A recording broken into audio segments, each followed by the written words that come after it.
But this is the way it all started, way back during medieval times, when there was only one book, because paper or pergament was hard to make. And vellum was even more difficult to locate. And here at CCM, what really started for me was how I used to teach. Whenever we would do classes working with music analysis, I essentially would just take a piece of chalk and project a transparency and put the keys in over here. And everything worked out pretty well. I could actually indicate what kind of a cadence this was. And then I went down, this is 24 semesters ago, 24 semesters to the CTE in order to say, this is what I do. What do you recommend for me? And they said, you should try the Smartboard. And that's how this whole thing began.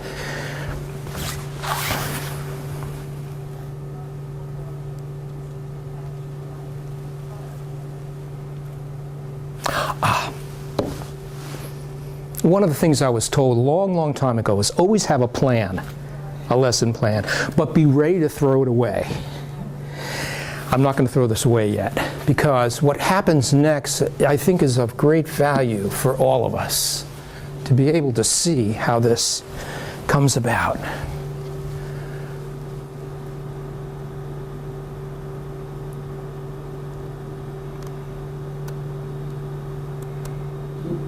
Heter du Ansgar?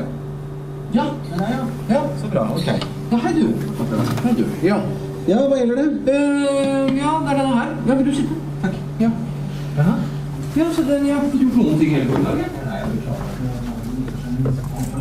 Helt rett, se om da skal alle ha helt på en gang. Ja, ja. Så du kommer ikke inn i den, eller? Nei, den ligger der. Har du forsøkt å åpne den?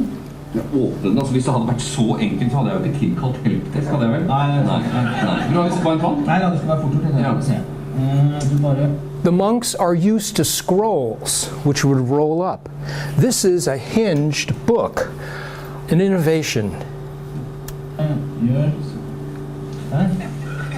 sånn. Ja, da er vi i gang. Ja, så langt kom jeg også. Ok. Men så stoppet det opp, og så var jeg redd for at noe av teksten skulle forsvinne, så jeg turte ikke å gå videre. Åja, ok. Nei, men du skjønner, inni her, så ligger det kanskje flere hundre sider med lagret tekst. Så for å komme videre, så tar du tak i et ark, den her, så blar du over på neste side sånn, da fortsetter teksten der. Jeg blar, altså. Du blar, ja. Men jeg skal tilbake da. Ja, da bare blar du tilbake igjen, tar tak der. Der, så er du tilbake til den teksten du hadde seg. Ok, så den slutter der, og så fortsetter den der, ja. Ok, men når jeg skal avslutte dagen, hva gjør da? And the language you're listening to is Dutch. Slår du sammen permene på den måten der. Sånn. Da lukket der, ligger alt lagret inni der. Altså, jeg risikerer ikke å miste noe av teksten her nå. Alt ligger lagret inni her nå. I tilfelle setter fyr på, eller det er kanskje litt sannsynlig. Ja, ok. Nei, for det er noe med det, når du har holdt på med skriftruller, så tar det litt tid å konvertere til å bla i en bøk. Ja, det er greit. Ja, men du vet, før du går, jeg bare gå gjennom en gang til. Altså, jeg åpner sånn, og så, hva du kaller det? Blar. Jeg blar. Blar frem og tilbake, og når jeg er ferdig, så bare lukker jeg den. Flott, kjempefint. Ja, men du, vent, ikke sant? Du har den sånn igjen, nå får jeg ikke åpnet den. Du har den fra feil side. Du åpner fra siden. Så det er ikke likegyldig det, altså. Åpner fra den siden der, sånn. Der nå. Ja vel. Har du lest manualen, eller? Manualen? Vi skal følge med som manualen som brukerveiledning. Åja, den ja! Ja, men ikke sant, det er jo det samme problemet. Får du ikke opp? Det er det som vi kanskje tenker på. And this is how I use technology in my classes. These are all the classes that I'm teaching, as you can see, during the course of any semester. It could be basic musicianship, music theory 1, music theory 2, jazz history and styles. Let's take a look at basic musicianship. And let's take a look at one of my mentors. Here he is, Ignatius Loyola. We're pretty much dressed the same, and you notice he does have a hinged book. And he would always say, repetitio est mater studiorum. Repetition is the mother of study. So in an effort to engage students, it has to be exciting from the moment the class begins, from the moment the door opens, so that they're going to be enticed. They are going to have that fire set within. Because education is not a question of filling a bucket, it's a question of lighting a fire. In basic musicianship, it is the kind of a thing that requires the use of these various programs. This one is by Sibelius, and one of the first things they need to know is how to measure intervals.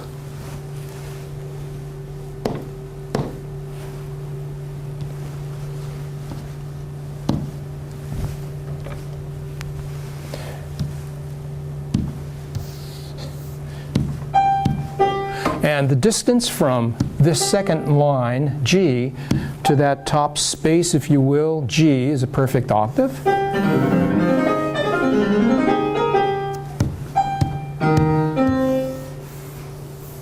One of the exercises that is used in basic musicianship. In Theory 1, one of the neat advantages is by having all of the classes and all of the pages that you might be using set up accordingly, so that you could jump to any of the pages necessary.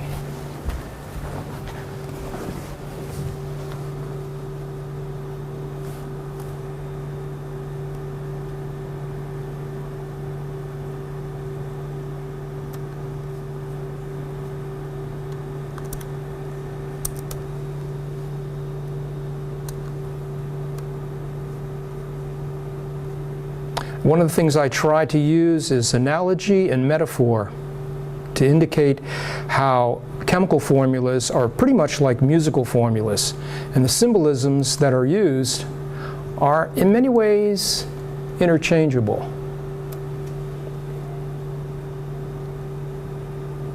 In my Music Theory 2 class, music analysis consists of recordings that have been put together by Professors Collins and also Bellotti to actually record and illustrate the pieces you're listening to right now.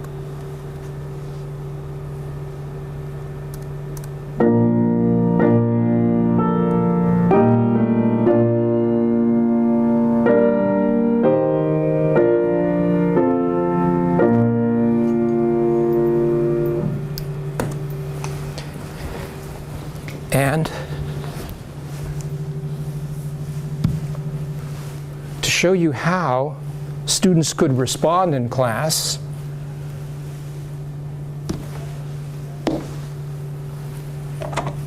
the key of this excerpt is in the key of B flat. This first measure would be described as a Roman numeral 1 chord, which you can just write out and then, if necessary, convert to a printed number 1 using Roman numerals. Going all the way to the last 2 measures, for the sake of illustration,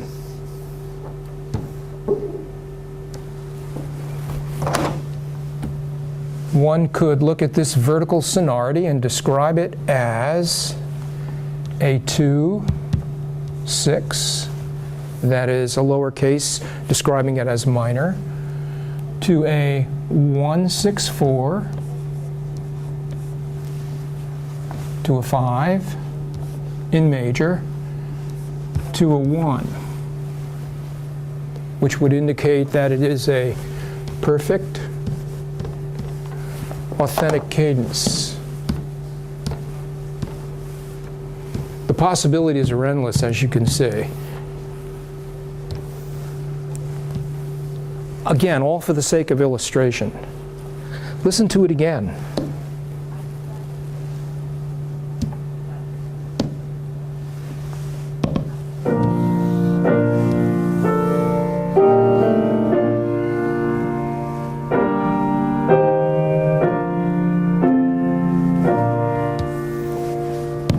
And it's important for students to take an active role in the actual learning. The passive one doesn't always ensure the fact that they're actually learning. So I'm going to ask you to sight sing this. This is a B flat. And using movable do,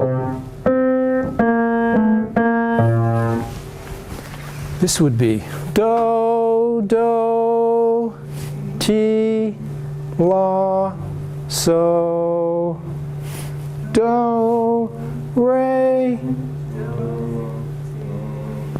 do.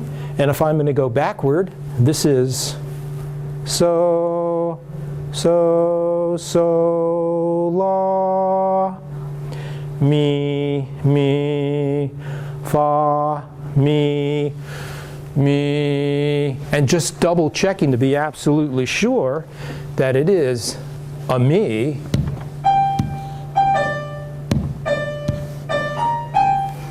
You could just double check using your Sibelius and then move on.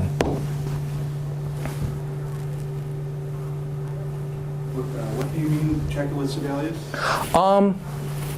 As I click onto Sibelius, I'm actually just playing a D natural. Ordinarily, students would be using a pitch pipe.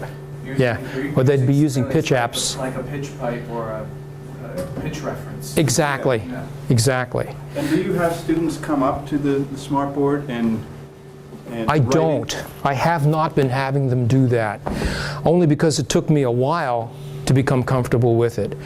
The other problem, too, is that quite often the Smartboard becomes covered with peanut butter and other objects that might have been ingested during the course of the day. And it does require that kind of slick motion in order to slide from one example to another. Why don't you come on up and try it out?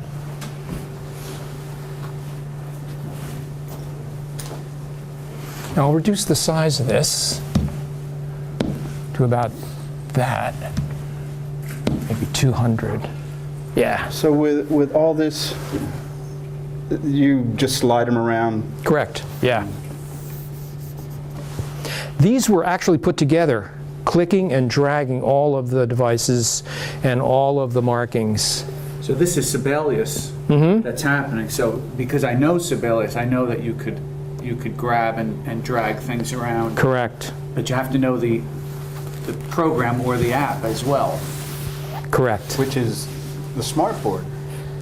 That's Sibelius. The Smartboard is like an iPad, I think. So Yes. This is just a touch. Right, so Sibelius is working within the Smartboard. Right, right. It is. Let me show you some other things that are available. Don't go away. I've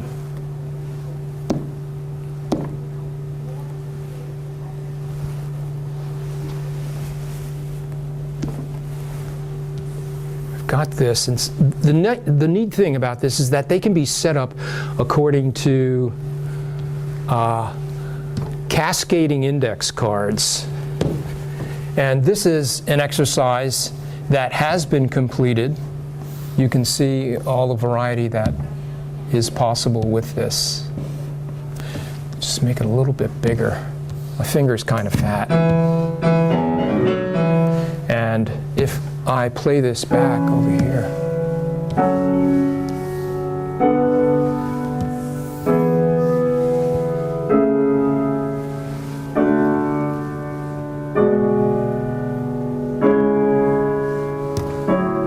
and I can stop it at any particular time and then take it back if necessary. I increase the speed,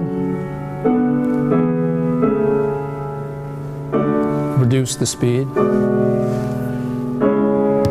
And your comparison with the iPad is a good comparison too. Depending upon your own teaching style, since mine is pretty much animated and I'm moving around the room, I find that if I can actually go up to the board, move it, rather than being isolated in the corner, it seems to work for my particular style. Yeah. Does the Smartboard wear from the finger touching? That's a good point. Is there any thing you have to do to keep it clean or sanitize it, or? Well, I have given it a couple of shots with like Fantastic, any of those Okay. cleaners. Smartboard can handle that. I'm hoping so. It hasn't done anything negative to it as I've worked with it.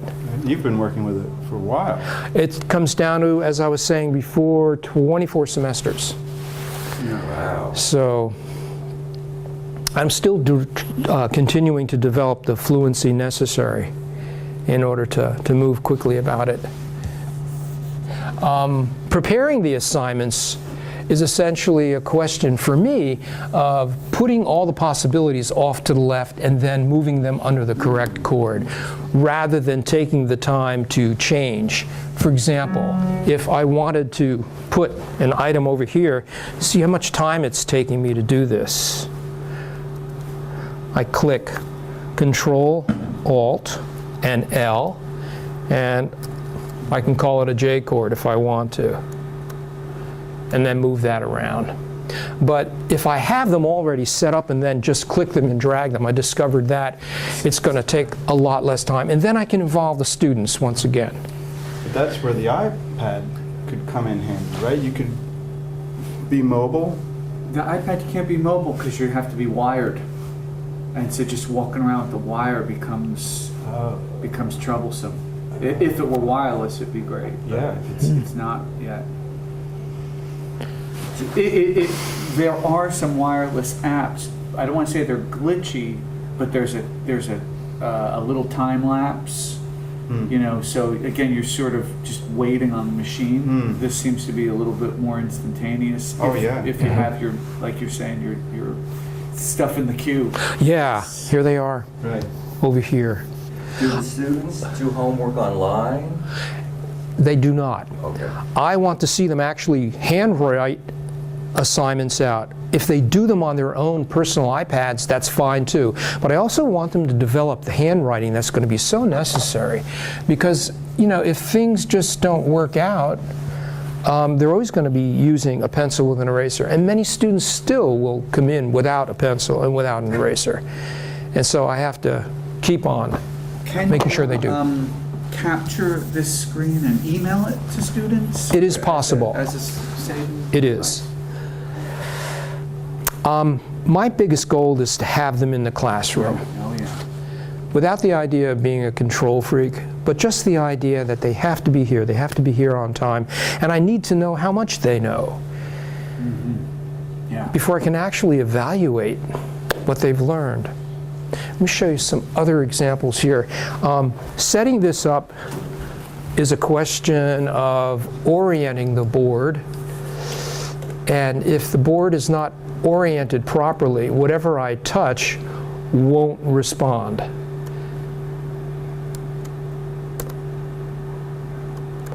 One of the collections that Sibelius has are these scores, like this one.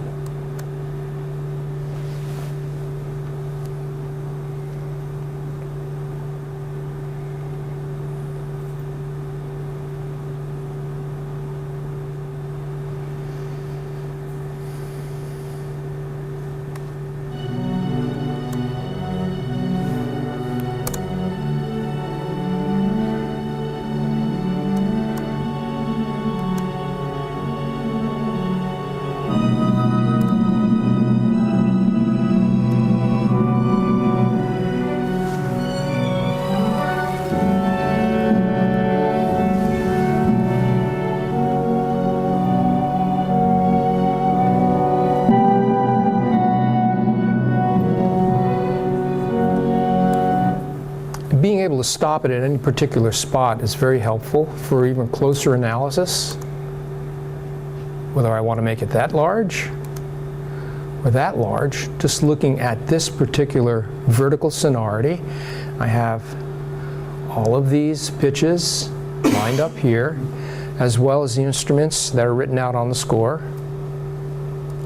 And this is a score that Sibelius already had? Correct. It's part of its collection. Oh, I never looked into it. Or never saw this.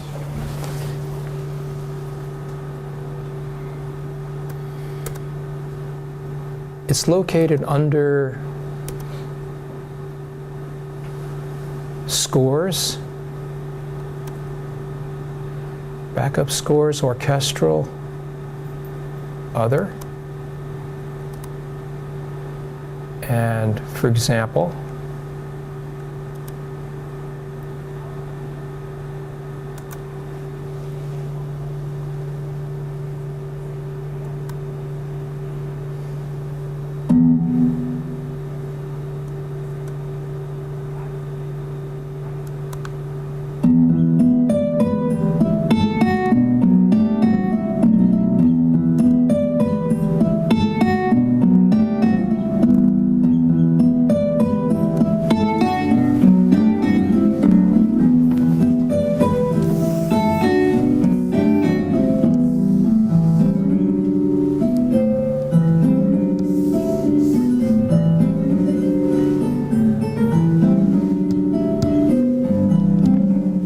to give you an example of that.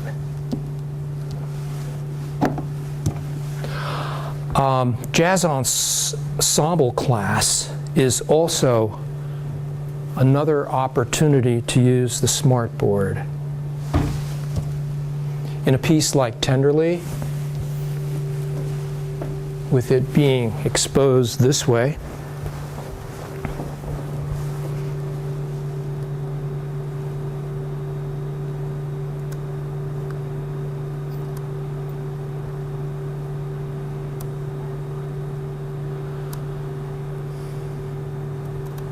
One, two, three, four.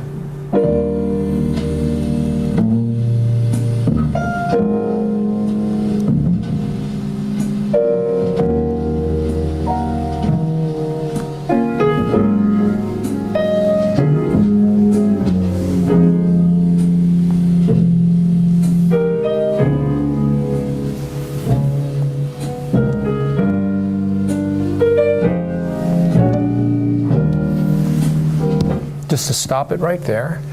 And if we were to stop on one particular chord, looking at this one here, the advantage of having the Smartboard is so that you can discuss that one particular marking in greater detail. And you have different folders then within the whiteboard app? Is that how it's set up? It is set up as part of my documents, which are all over here. These are the ones that include jazz ensemble pieces, part of documents, Okay, so document which is here. is the documents on your PC, on your laptop, right? Correct, yeah. Everything is right on my laptop. And this one is the collection of jazz ensemble pieces.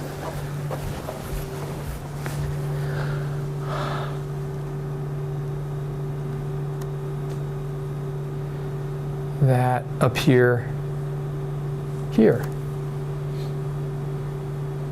And there they are. And the one we're looking at is Tenderly from that collection.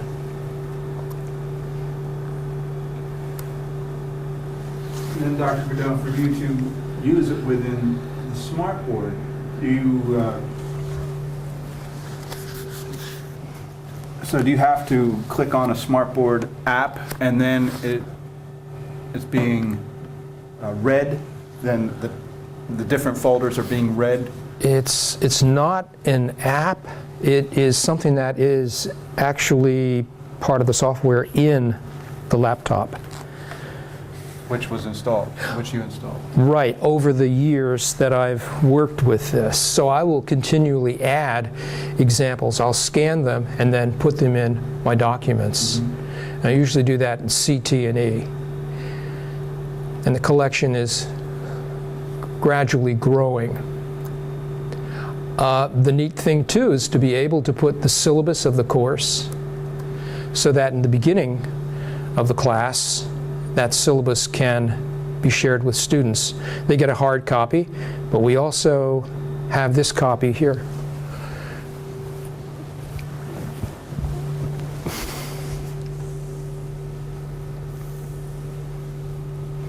So it moves everything from the paper to the digital symbol.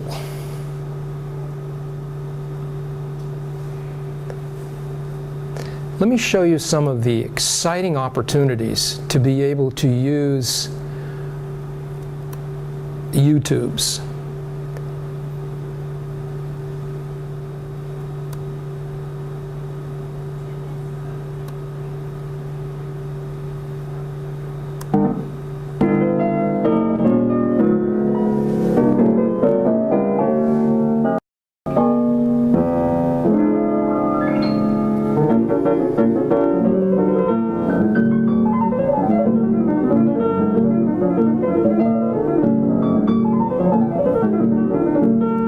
I'm just going to stop it here because this was improvised first and then transcribed later.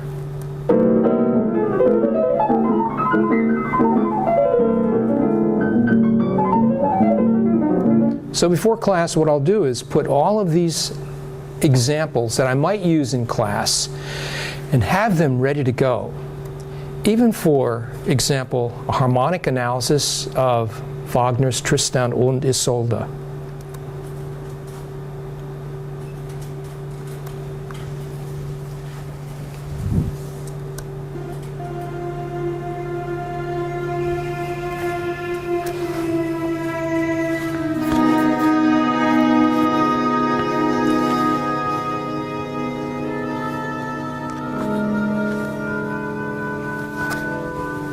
I'll move it ahead.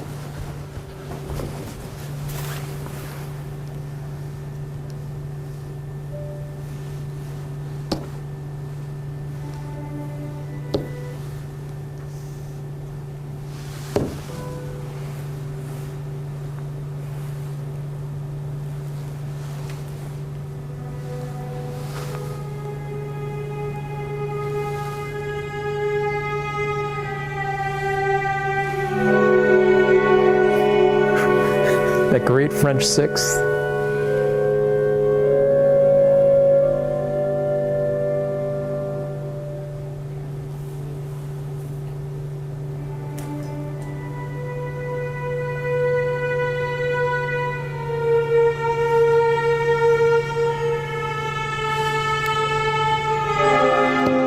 And just to stop it right there, because in addition to just the material information of music analysis, there are other issues that I think, since we do have students as a captive, that are very important to share.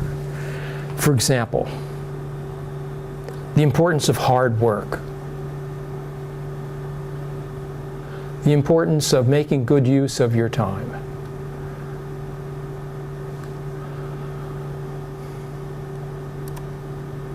In this Aesop fable cartoon.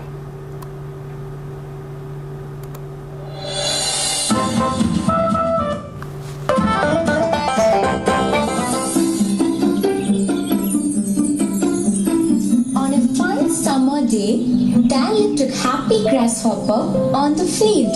The grasshopper loved to play, sing and dance all the day. What a lovely day! La la la la la la la. I feel like singing a song now. La la la la la la la. And you can see it lasts for 6 minutes. So if you can plan that into your lesson plan, it might help to enforce the idea that hard work is part of being a student.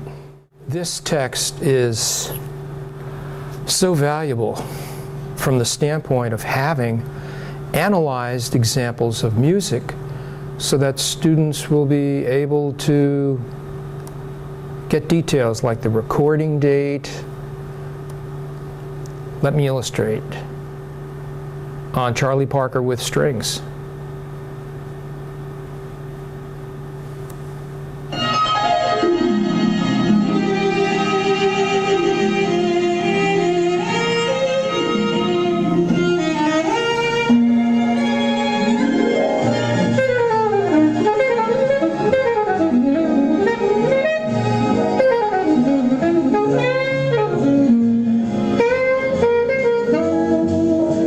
And if I just stop it here, we can just go back.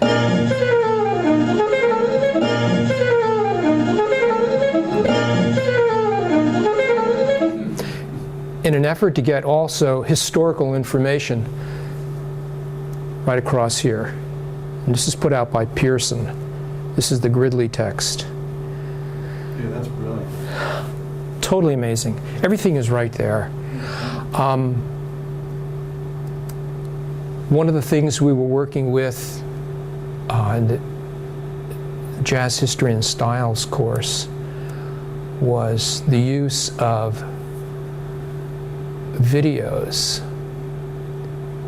describing the cakewalk. And if you look at Handel's water music and the moves that are actually used,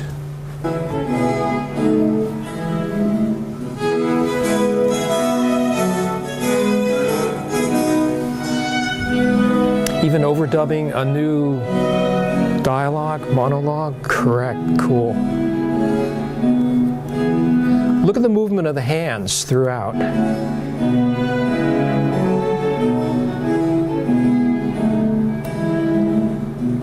Okay, and if we look at this early film of a 1903 cakewalk, which is like less than a minute, 30 seconds long, you can see how the cakewalk was designed after these traditional dance steps.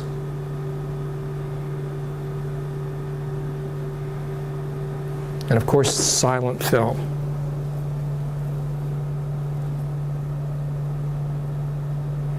But just having all of this available at a moment's notice. And I have to confess, I come in an hour or two earlier just to set things up and to continue to develop fluency with this whole combination of equipment. So that was your addition along with The book? is it Pearson? Yeah. That's an actual cakewalk video, but there is one included also with the textbook.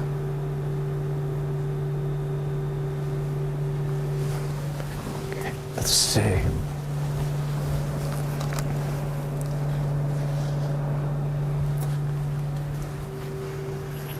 I'm reminded about a couple of things that I do want to share with you. And while we're doing that, let me put some digital wallpaper up. When students are taking a test, I sometimes will stream these videos.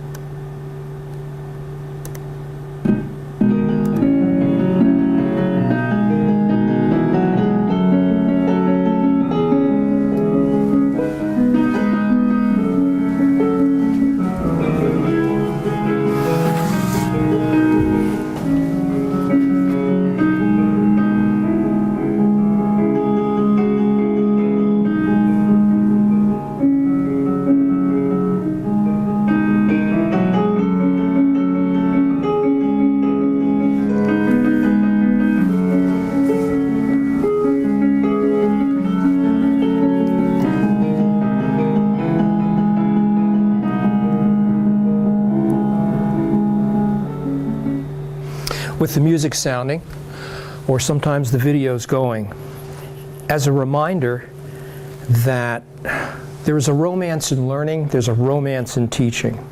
In the 1970s, it became fashionable to make the teaching learning process a beautiful event, rather than ho-hum, rather than something that is going to be, oh, here we go again, same old, same old. Eugene P. Beskin once wrote, "Education is not to make anything of anyone, but to go from cocksure ignorance to thoughtful uncertainty, being able to make a difference."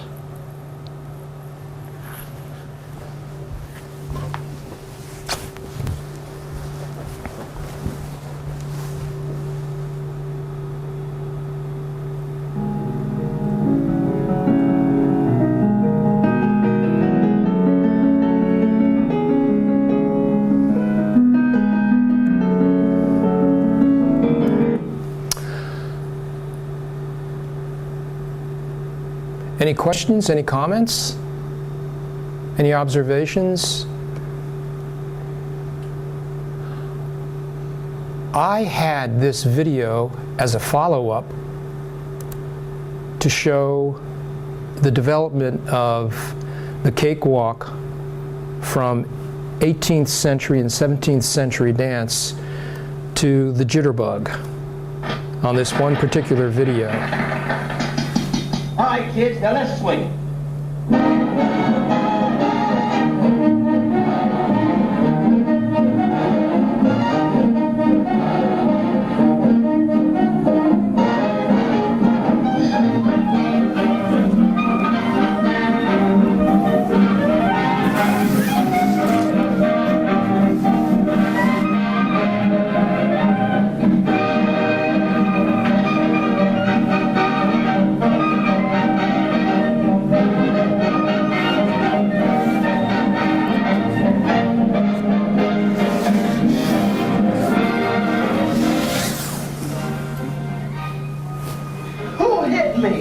I think it was a lady named Mrs. Dagwood Bumstead. Do you know her? Know her? I'm her wife.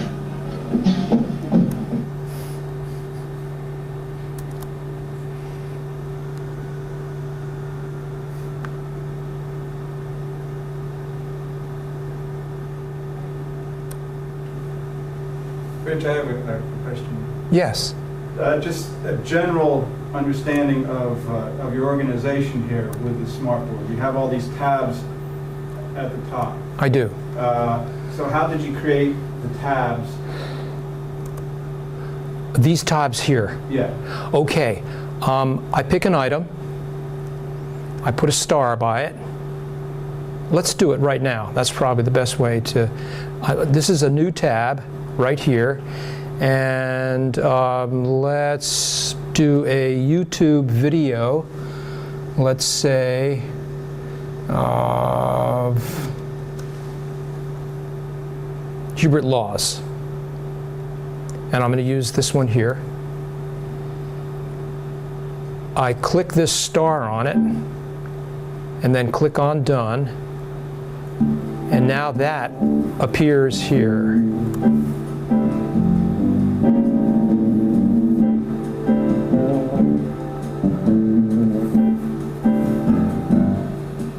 So now it's in my list.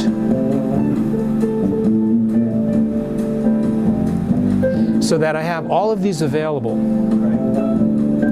including this TED Talk video of how architecture helped music to evolve. It's like having a closet with everything that you might need for a particular class. This is the venue where, as a young man, some of the music that I wrote was first performed. It was remarkably a pretty good sounding room with all... I'm going to stop it right there.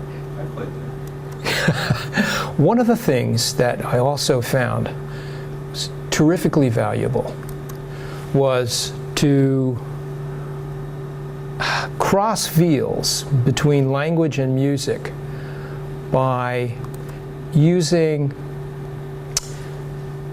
the following.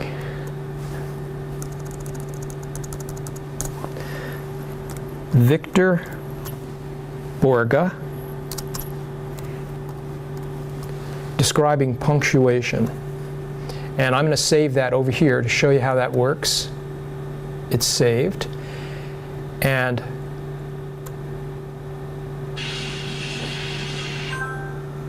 we get lots of interruptions as well. So what I usually do is try to put that on silence, wait for it to get done, and then click off.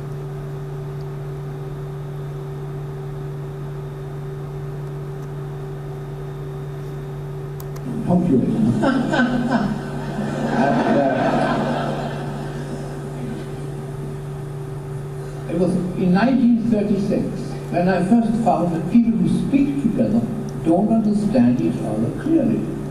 But when we read or write, we use punctuation marks in order to underline the meaning of our sentences. And the parallel works for cadences. We do not have that support when we speak. So why not integrate punctuation marks by giving them sounds into our speech? Then we can underline what we intend to convey to each other. But I'll teach you how to use the system. A period sounds like this. A dash. An exclamation point is a vertical dash with a period underneath. The comma. Quotation of two commas. Or if you happen to be left-handed, question mark is a little difficult. And finally the colon, the two little dots. You may put them over each other, you may put them under each other. You can put them wherever you want to put them. That's it. I'm going to read a paragraph from the book I have here. I have a short story right here in the beginning of the book. Page 9. Oh. Page 6. In the open window there suddenly came light. Beautiful Eleanor sat alone, dreaming of one thing. Just going to stop it here because I want to show you the parallel with music.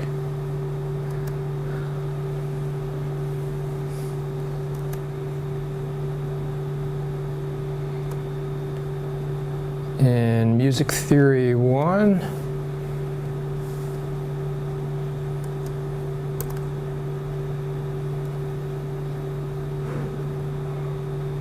where you put periods and commas and exclamation points can make all the difference in meaning.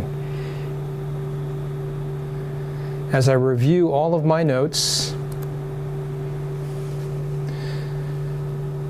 what Victor Borge is doing with English also works with music.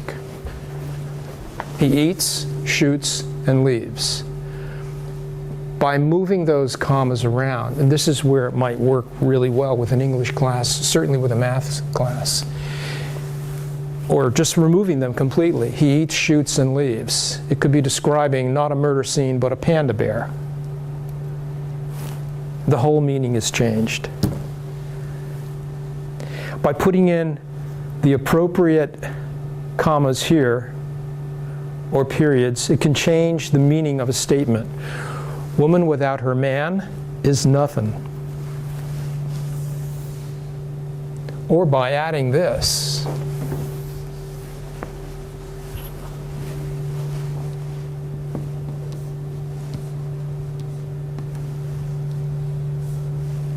And putting a comma over here.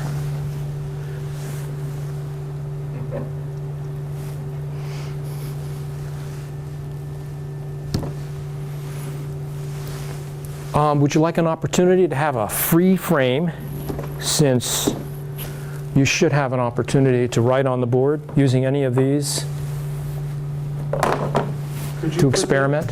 The Victor Borge? Yes. Sure. A video within this this presentation with the. For cadences, without. Could you put it wherever you want it? Could you save it to that? I could, but you know what? I think I would just get a lot of digital clutter. So just keeping it up here and using it wherever I think I could, and then pulling it down and using it. That seems to work best for me, but I'm sure you could probably do that. And again, I'm still learning. Let me show you how these commas and periods also work with cadences. With this one example here in Music Theory 1,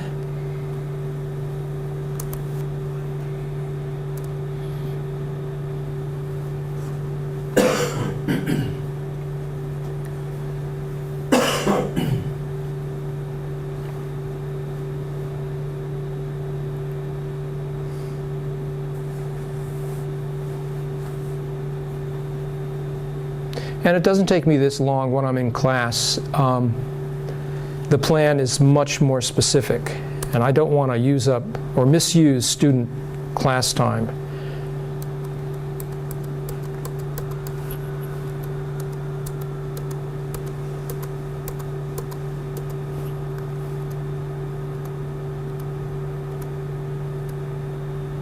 In this particular example, which sounds like this,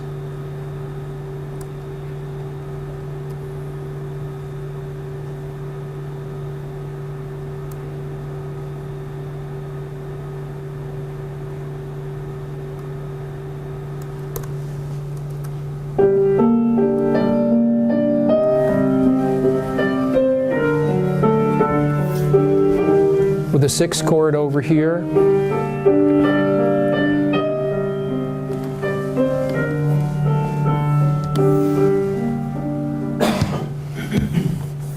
The melodies are identical. It's a parallel period.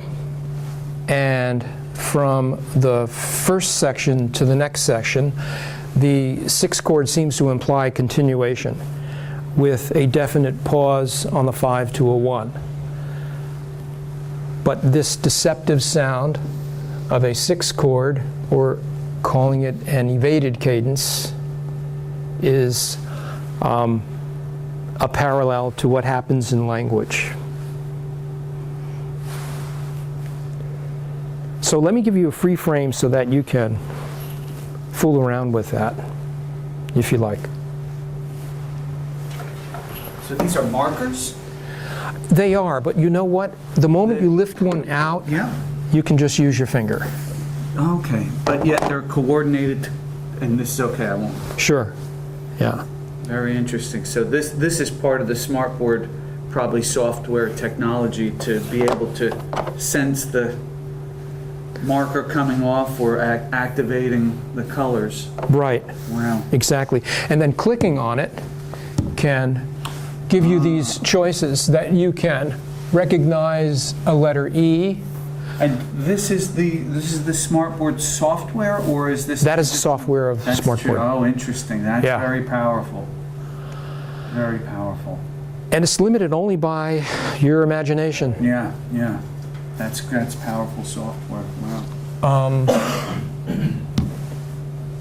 Typing and using these items over here, like this calligraphic pen, will create those kinds of markings. But really feel free to go up to it, see how it works. Great question. I lift up the eraser and just do that, or you can actually use that. You can erase it also by clicking on that square and then clicking on delete. Yes. So I can see that you've used, say, Explorer for the YouTube and Internet, or Safari, or something like a browser. Okay. I've seen you use Word files. Yes. This is very powerful because this sort of has the handwriting, what do you call it? It could interpret handwriting and convert it to text. Optical character recognition. Okay. Yes. And that's very, very interesting. But with the many files that you use, I imagine that keeping your files organized consistently must take a lot of time and attention. It does. It does. Yeah, that's kind of what I was trying to understand more, is how you organize everything.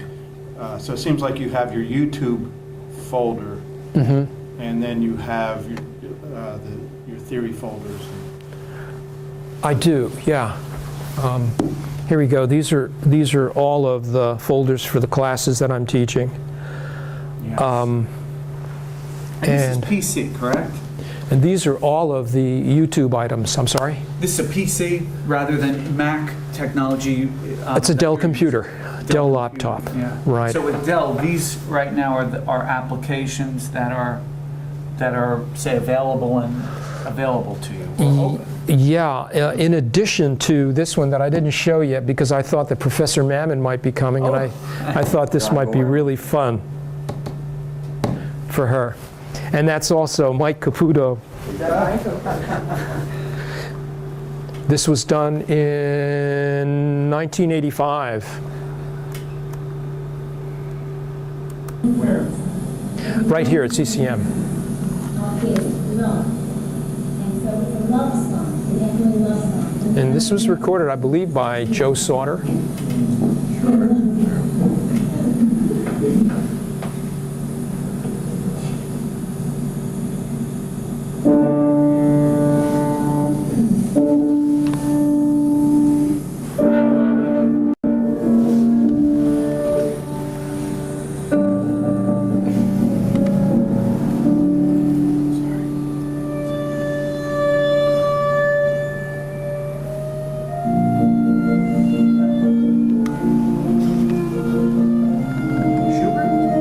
Yes.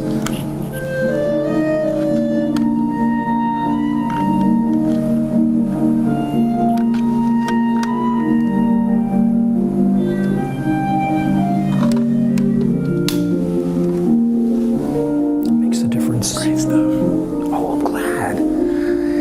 It seems kind of disjuncted.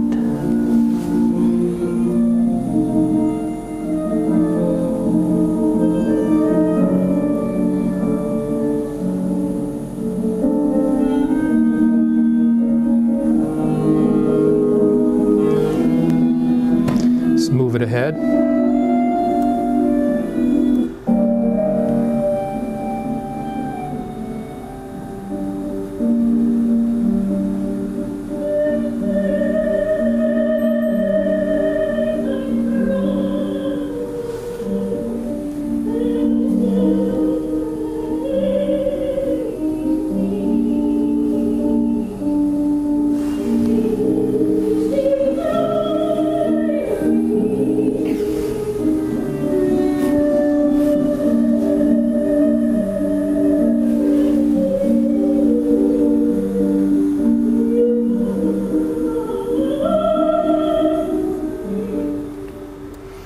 And if I move it back, jazz ensemble.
And it's 10 o'clock, so I won't keep you any longer.